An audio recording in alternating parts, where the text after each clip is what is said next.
نحمد ونصلی علی رسول الکریم اما بعد اعوذ باللہ من الشیطان الرجیم بسم اللہ الرحمن الرحیم هو الذی خلقکم من نفس واحدۃ وجعل منها زوجها لیسکنا الیہا فلما تغشاها حملت حملا خفیفا فمرت به فلما اثقلت دعوا اللہ ربہما لئن آتیتنا صالحا لنکونن من الشاکرین فلما آتاہما صالحا جعل له شرکاء فیما آتاہما فتعالی اللہ عما یشرکون۔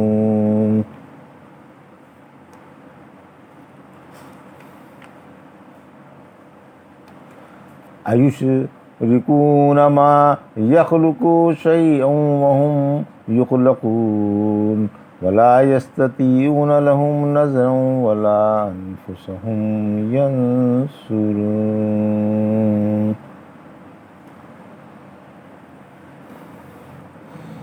ابھی آپ نے سورہ اعراف کی آیت 189 سے 192 کی تلاوت سماعت فرمائی۔ ان آیتوں کا ترجمہ اور تفسیر اس طرح ہے: هو الذی خلقکم من نفس واحدۃ وجعل منها زوجها لیسکن الیہا فلما تغشاها حملت حملا خفیفا فمرت به فلما اثقلت دعوا اللہ ربہما لئن آتیتنا صالحا لنکونن من الشاکرین۔ آیت 189۔ فلما آتاہما صالحا جعل له شرکاء فیما آتاہما فتعالی اللہ عما یشرکون۔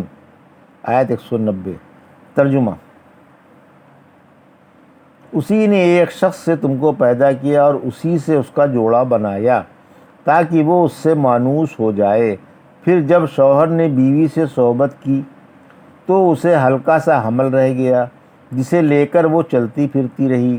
پھر جب وہ بوجھ والی ہو گئی تو دونوں نے اپنے مالک اللہ سے دعا مانگی کہ اگر تو نے ہمیں تندرست اولاد عطا فرما دی تو ہم تیرا بہت بہت شکریہ ادا کریں گے۔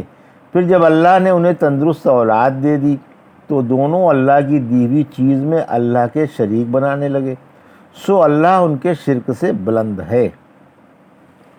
یہ تھا ترجمہ سورہ اعراف کی آیت 189 اور 190 کا تفسیر۔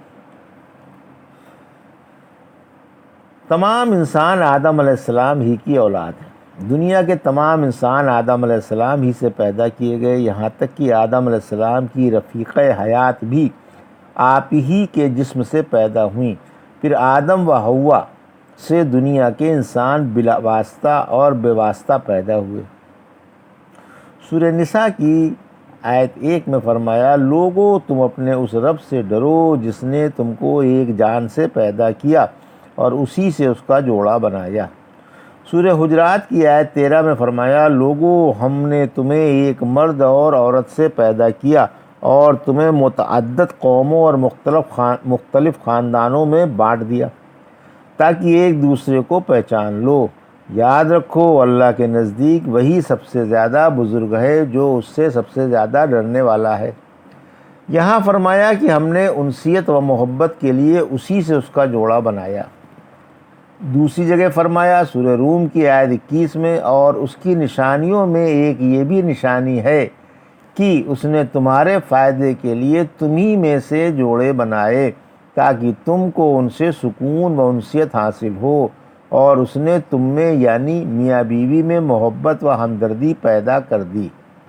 دو شخصوں میں میاں بیوی سے بڑھ کر کبھی ہمدردی اور پیار کے جذبات نہیں پیدا ہو سکتے۔ اسی وجہ سے قرآن میں جادوگروں کی مذمت میں یہ بات فرمائی کہ وہ اپنی تدبیروں اور مکاریوں سے میاں بیوی میں پھوٹ ڈال دیتے ہیں۔ کیا حوا علیہ السلام نے اپنے بچے کا نام عبد الحارث رکھا تھا؟ پھر فرمایا کہ جب مرد اپنی بیوی سے صحبت کرتا ہے تو اللہ کے حکم سے عورت کے حمل ٹھہر جاتا ہے۔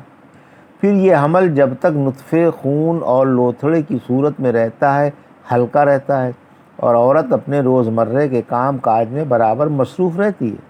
شروع میں تو حمل کا پتہ بھی نہیں چلتا اور حمل رفتہ رفتہ رحم میں نئی نئی صورتیں اختیار کرتا رہتا ہے۔ پھر عورت کو شبہ ہوتا ہے کہ شاید کچھ رہ گیا ہے۔ پھر چند دنوں کے بعد اس کا بوجھ بھی محسوس ہونے لگتا ہے۔ پھر پیٹ بھی بڑھنے لگتا ہے اور چوتھے مہینے کے آخر میں اور 5ویں ماہ کے شروع میں جنین کی حرکت بھی محسوس ہونے لگتی ہے اور طبیعت کو تھکن بھی۔ پھر جب دونوں کو حمل کا یقین ہو جاتا ہے تو اللہ سے دعائیں مانگتے ہیں کہ اگر اللہ ہمیں تندرست و توانا اور صحیح سالم بچہ دے گا تو ہم اس کا بہت بہت شکریہ بجا لائیں گے۔ انہیں یہ ڈر لگتا ہے کہیں پیٹ میں انسانی بچہ نہ ہو، کچھ اور ہو۔ پھر جب حق تعالیٰ کی مہربانی سے صحیح سالم اور تندرست بچہ پیدا ہو جاتا ہے تو شرک پر اتر آتے ہیں۔ اس آیت کی تفسیر میں کتب تفاسیر میں بہت سی غیر صحیح اور اسرائیلی روایتیں بیان کی گئی ہیں۔ مثلا یہ کہ رحمت عالم صلی اللہ علیہ وسلم نے فرمایا حوا کے بچے زندہ نہیں رہتے تھے۔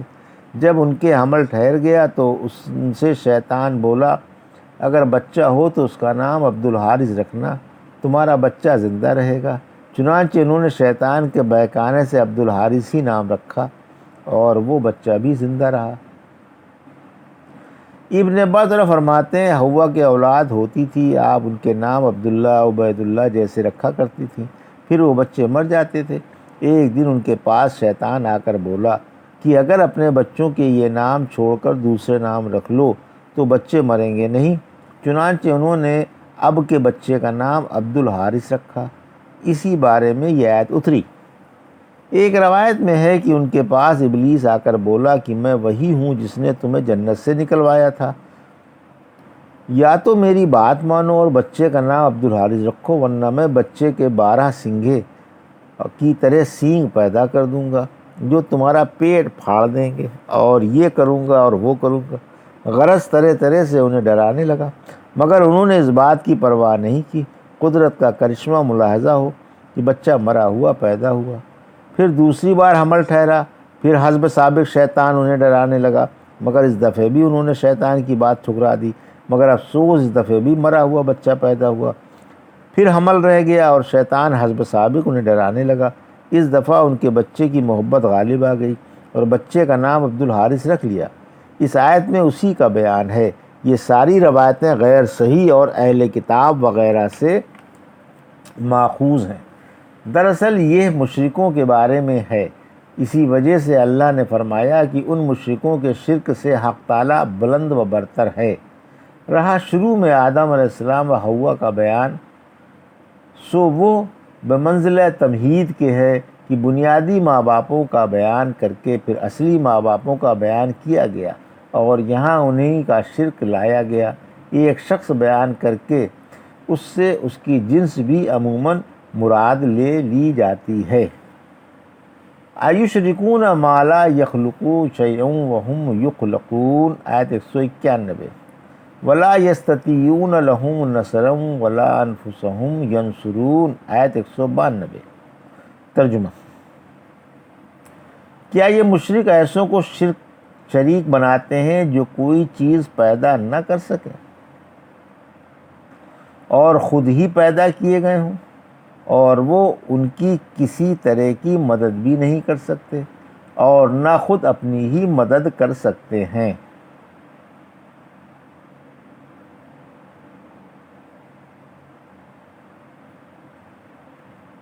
اور اگر تم انہیں کوئی صحیح بات بتانے کے لیے بلاؤ تو تمہاری بات نہ مانیں۔ یہ ترجمہ سورہ اعراف کی 191 192 کا تفسیر۔ معبود صرف اللہ ہے اور کوئی اور نہیں۔ تمام جھوٹے معبود اللہ کی مخلوق ہیں اور اللہ ہی ان کا خالق و رازق ہے۔ بت قطعی بے اختیار اور بے بس ہیں، نہ کسی کو نقصان پہنچا سکتے ہیں اور نہ فائدہ، نہ اپنے پجاریوں کی کسی طرح کی مدد کر سکتے ہیں اور نہ ان کی طرف سے انتقام لینے پر قادر ہیں۔ وہ تو محض جمادات ہیں، مل جل بھی نہیں سکتے، نہ بات سن سکتے ہیں اور نہ کسی کو دیکھ سکتے ہیں، بلکہ ان سے اچھے تو ان کے پجاری ہی ہیں کہ وہ دیکھ تو سکتے ہیں، سن تو سکتے ہیں اور پکڑ تو سکتے ہیں۔ سورہ حج کی آیت 73-74 میں فرمایا لوگوں ایک مثال بیان کی گئی ہے، اسے غور سے سنو کہ اللہ کو چھوڑ کر جن کو تم پکارتے ہو وہ سب جمع ہو کر بھی ایک مکھی نہیں پیدا کر سکتے، اور اگر مکھی ان سے کچھ چھین کر لے جائے تو اسے چھڑا بھی نہیں سکتے۔ عابد و معبود دونوں کمزور ہیں، افسوس ان مشرکوں نے اللہ کی قدر نہیں کی جیسی اس کی قدر کرنی چاہیے تھی۔ اللہ سب سے زبردست اور سب پر غالب ہے۔ حیرت کی تو بات یہ ہے کہ یہ نادان ایسے کمزوروں کی عبادت کرتے ہیں جو ایک مکھی سے بھی اپنا حق لینے پر قادر نہیں، پھر بھلا دوسروں کو روزی اور مدد کس طرح پہنچا سکتے ہیں؟ عبادت کا حق تو اللہ ہی کا ہے جو بڑا زبردست اور سب پر غالب ہے۔ آیت 192 جھوٹے معبودوں کی بے بسی۔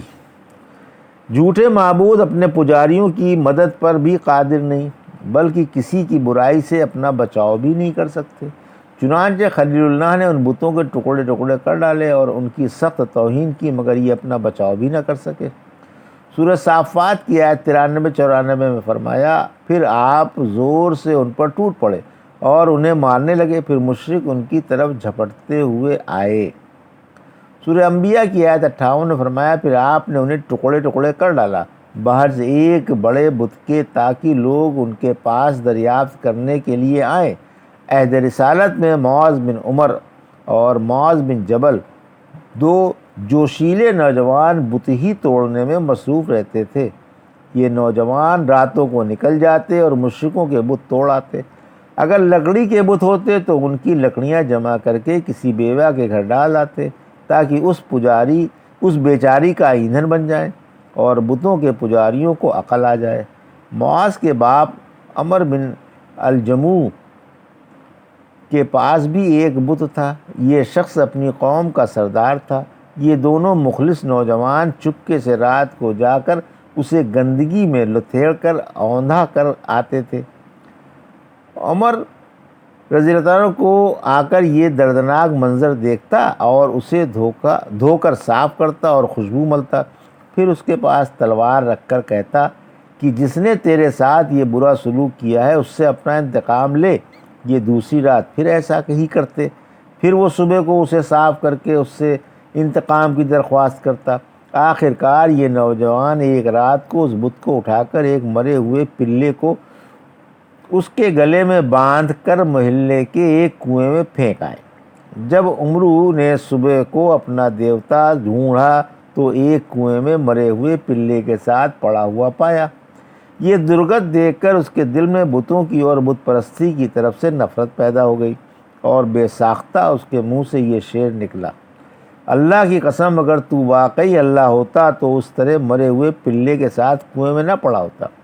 پھر آپ یہ پاک جذبہ لے کر رحمت عالم صلی اللہ علیہ وسلم کی خدمت میں حاضر ہوئے اور اسلام کی دولت سمیٹ لی، اور ایسے پکے سچے مسلمان ثابت ہوئے کہ احد کی لڑائی میں مشرکوں کو قتل کرتے ہوئے شہید ہو گئے۔ یہ تھا سورہ اعراف کی آیت 189 سے 192 کا ترجمہ اور تفسیر جو ابھی آپ نے سماعت فرمائی۔ بارک اللہ لی و لکم فی القرآن، نفعنا ایاکم بآیات الذکر الحکیم۔